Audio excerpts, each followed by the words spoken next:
Hey everyone, welcome back to another video here on the channel. Today we're going to be covering how to rank your product organically to the #1 position for your specific search term that your customers search on Amazon.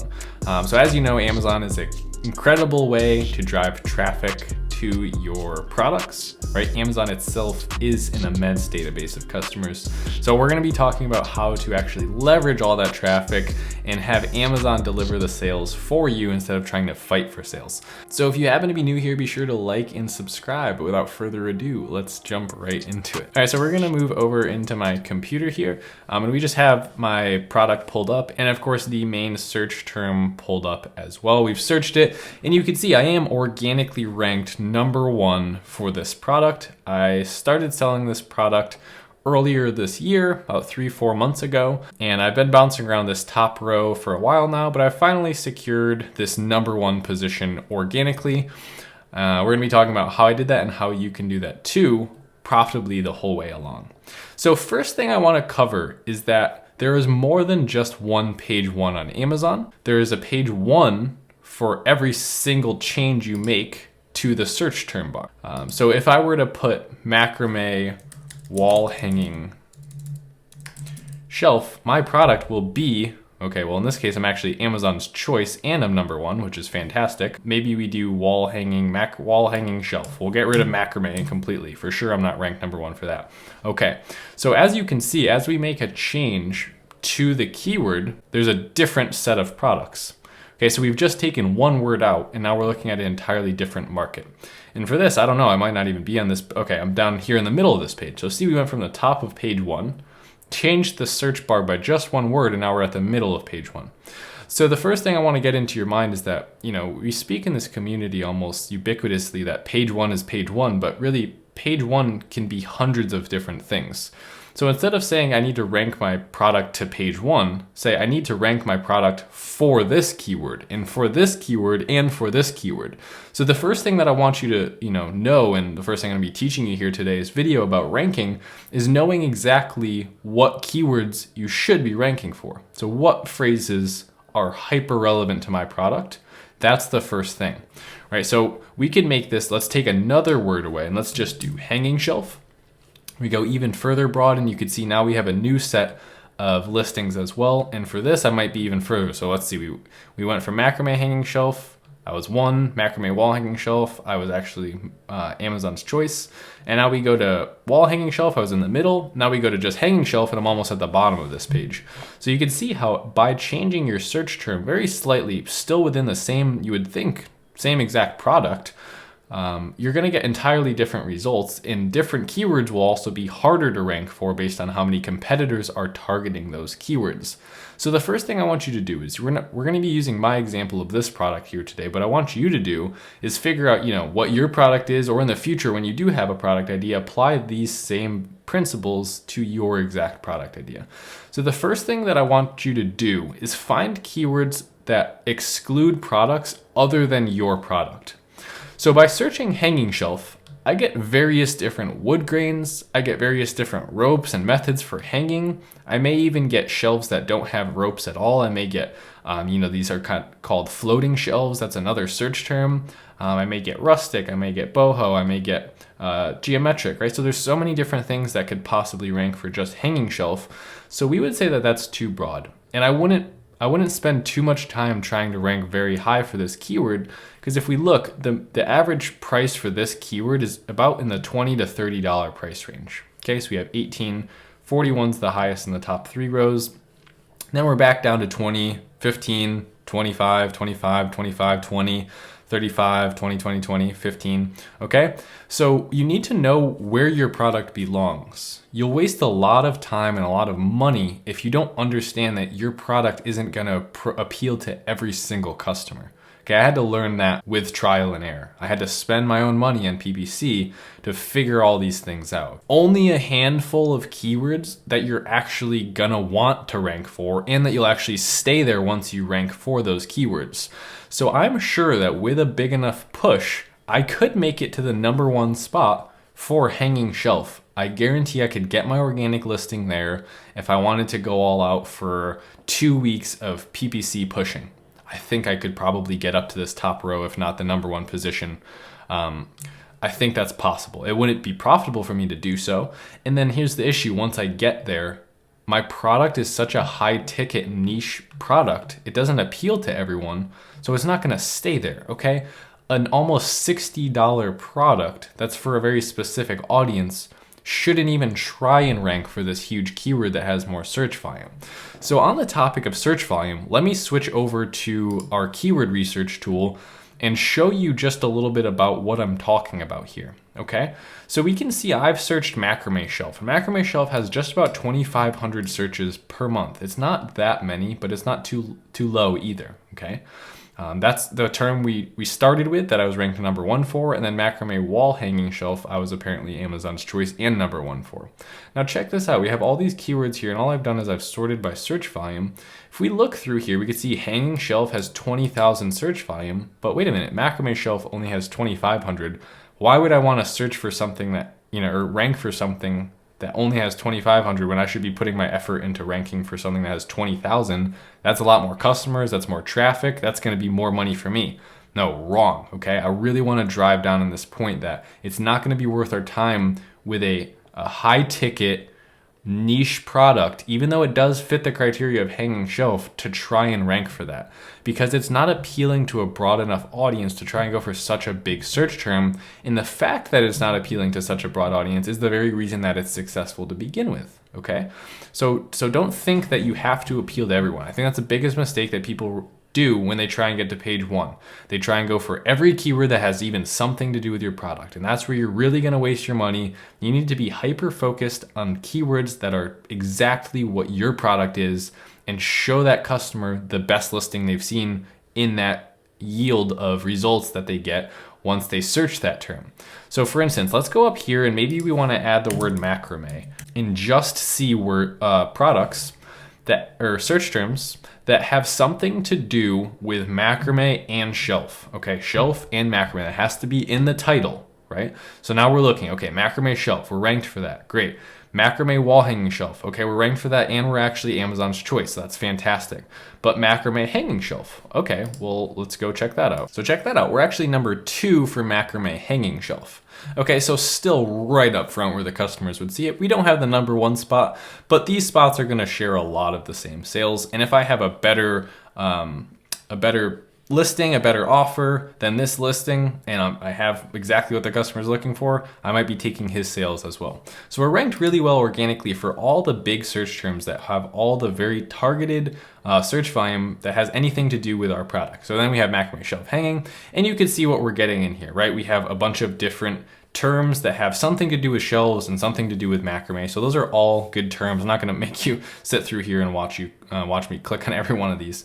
But how do you get to the top, right? That's the whole point of this video. Well, I did want to explain all this prior to just throwing you how to get to the top, because you need to know what to target, because as we explained in the very beginning of this video, there is no top, okay? There is yields to certain search terms, right?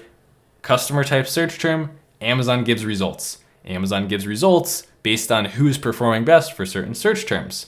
So, like I said, if I got to the top of hanging shelf because I was kind of manipulating my rank by spending so much on PPC and making it look like I'm profitable and making all these sales, and maybe I was actually making the sales but just not profitably, Amazon's going to say, hey, that listing belongs here. But as soon as I stop my PPC spend and stop my push, those customers aren't organically buying from that keyword, so it might never work. I need something that when I get there, I'm gonna stick there. So the first step of today's video is find keywords that have search volume that is exactly what your product is. Those are the pages that you wanna make pushes on, and then once you get to the top, you'll actually stay there if you have a professional listing and you seem like a trustworthy brand and product and you're highly rated, you will stick there, and that'll be a long-term profitable venture that should last as long as this market's ever going to last, okay? So now I wanted to start talking about strategy and how to actually make that push to the top, and then maybe even one day grabbing that Amazon Choice badge organically and sitting really well as a highly ranked listing for this target audience. So what I did is I did a very strategic method at launch. and it was very, very simple. No chatbots, no social media marketing, no guerrilla marketing tactics, none of that, okay? I simply ran competitive pricing with a 5% off coupon, and I ran targeted PPC to search terms that I knew that I was gonna be able to rank for, okay? I handpicked 5 to 10 search terms that had macrame and shelf in the title, and I went broad on hanging shelf and collected some data. And then I was able to narrow down and optimize based on those searches because it was profitable from basically day one, because I already knew that the customer was looking for a macrame shelf of some kind. So I wasn't doing all this guesswork and trying to draw people from a 20,000 person crowd that's looking for a hanging shelf. Maybe 95% of that crowd, or 85% of that crowd doesn't care a thing for macrame. They don't even like that style. So in a subjective space like home decor, it's especially important to figure out exactly who your customer is and get in front of only them. Okay, don't waste your time getting in front of customers that might buy. Go in front of the customers that actually want to buy and will buy. Okay, that's going to be your best bet for getting to page 1. So 1, we found the perfect keywords, which is macrame and shelf combined into different phrases. And then my strategy for PPC was this. I did one campaign that was automatic, and I call this an automatic low bid campaign. Okay, so what you're going to do in this campaign is you're simply going to make a PPC campaign automatic, let Amazon do the targeting, and then set your bid anywhere from just 15 to 35 cents, somewhere in that range. Okay, this is called a low bid campaign, and you could think of this like a scout. It's going out and it's just picking up tons of data. It's very broad. It's just Amazon's gathering information, and it should be very profitable because it's such a low bid campaign that you're not going to be showing up in the top spots for anything. So you won't really be wasting a ton of money with that campaign. You'll just be gathering data.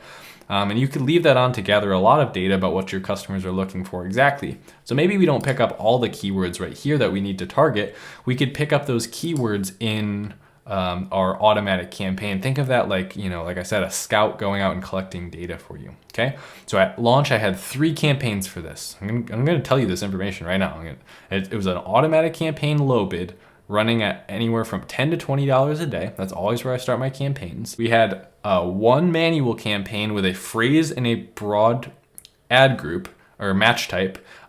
Each was set up into their own ad group under one campaign, and those were all targeting the same 10 to 12 keywords that I found that had things to do exactly with macrame and shelf. So again, I already knew that my customer was exactly what they were looking for, so it was really easy for me to decide what I was gonna put in my campaigns. Macrame and shelf, that has to be in there, or else I don't want to go as broad. I'll let my auto do the broad searches for things like hanging shelf and things that broad. In the beginning, it's okay to test those, but don't go crazy, okay? Set a bid somewhere in the middle. You don't have to take the top of the page. And that's something I wanted to mention to you. Don't be so focused on taking the number 1 position with PPC, because again, maybe you don't even belong there yet, right? If I have, in the beginning, this product was $35. So like I said, I strategically started with low pricing. That's what I want you to remember about these. At the time that I was scaling, and I was trying to get this to the top of page 1, my product was $34.97, and I had a 5% off coupon in addition to that. So you have to figure that. This is a brand new listing. I have maybe 3 or 4 reviews. The rest of them are completely organic. I did in the beginning have some friends and family give me some reviews. I've always done that. It is against TOS, but I've never really had an issue with just getting a couple good reviews from, and it's not like I'm paying people to do this or anything. It's just literally people that got my product, actually liked it, left a 5-star review for me. That's how I usually get the ball rolling. So that tactic's pretty old, but I haven't found anything better than that yet. I did start running my PPC before I had any reviews, however, and I was making sales on day 1. So I do want you to know that. It's not a necessity, but it does help to get a few initial reviews from friends and family. Don't take that advice because it is against TOS, so do that at your own caution. Well, that's what I did. I'm just sharing my experience here. And then after that, I have such a high quality product and high quality product packaging that the other 37 reviews were organic from email marketing and sending out those requests with a manage orders page on Amazon Seller Central. I was able to get up to 40. Literally basically doing nothing. It's just if you sell a lot of units, you'll get a lot of reviews, okay? So everyone's trying to figure out like the best review tactics. Just make a high quality product, okay? That's the best review tactic. Make a high quality product, rank it successfully. The reviews will take care of themselves, okay? So when I was starting, I was just like every other beginner. I had 3-5 reviews. Everything else came naturally after that. So I was running one automatic campaign, one manual campaign with highly targeted search phrases in there. Just about 10, right? Don't put 100, don't dump 100 keywords into a campaign. Go very, very specific. Now, a couple of years ago, I used to, just because I was following the wrong advice, right? I was on YouTube and I hadn't done it before. So I was saying, people were saying, hey, take 1,000 keywords, everything that is being suggested here. Let's go see how many. This is filtered. So if it was unfiltered, go take whatever. Go take 3,000 keywords and sort them out into the highest search volume ones and then go target all of those, right? In 10 different campaigns. No, like that's such a horrible strategy. Just go for very specific search volume. And then the last campaign is what I call a PDA campaign. It is a product display ad campaign. So what that means is if I were to click on one of these listings here, I would have shown up under here. Okay, so this is inspired by your shopping trends. So this isn't what I'm talking about. I'm talking about this actually. No, where's the sponsored items? Okay, here it is. So sponsored products related to this item. If you notice, you can't even get to the reviews of this product without going past this section. So it's a really good place to intersect customers that are on your competitors with similar products listing. So what I did is I took this spot on just, again, a handful of my competitors that had similar products. So I went with people who had macrame shelves. And again, a lot of these are brand new, no reviews, this wasn't there. So it's really just him, and I had one other poor quality competitor as well back in the day. Now this is just the beginning of this year, 2020. So I didn't have too many people to target, to be honest. But I did do that. So that was my strategy to get to the top of page one. There's no crazy tricks. Have a high quality product, have high quality packaging, have an insert card. That's one thing I use to get reviews as well. An insert card. I have 3 different campaigns all running anywhere from $10 to $20 a day on PPC. I let you know what those were already and how to structure those actually. And then I had a 5% off coupon in a competitive price. Right, so I was only profiting like literally $4 a unit on this $35 product price initially because I knew that I was going to attract more buyers and I could get that ball rolling faster if I had a little bit of a less expensive price in the beginning. So that really helped them to make the decision of going with this, okay, here's a listing that looks phenomenal. It's a high quality listing. It looks trustworthy. It's a lower price. I'm going to go with that one over the next one because, it's 2-tiered. It's a better quality picture. It looks like a better product, the packaging, they wouldn't know that yet, but that really helped to persuade those customers to move over to my listing. So in the beginning, what I want you to understand is you have to give them a reason to come over, whether that's a lower price, a significantly better listing. And to me, those two just go hand in hand. Every time I enter a market, it's lower price or the same price with far more value and a far more high quality, professional looking listing. So if you could do all of those things, you'll be well on your way to ranking #1 and maybe even getting Amazon's choice organically. I just want to give you a little update. I have now shut off all of my PPC, guys. I'm actually selling this product too well. I'm going to probably run out of stock again. I have another 500 in production, another 500 after that, so 1,000 total.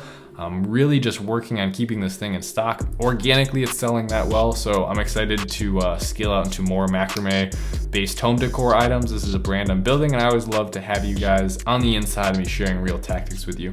So if you enjoyed today's video, be sure to like and subscribe. And other than that, I'll be seeing you here on the channel tomorrow for another video. Later.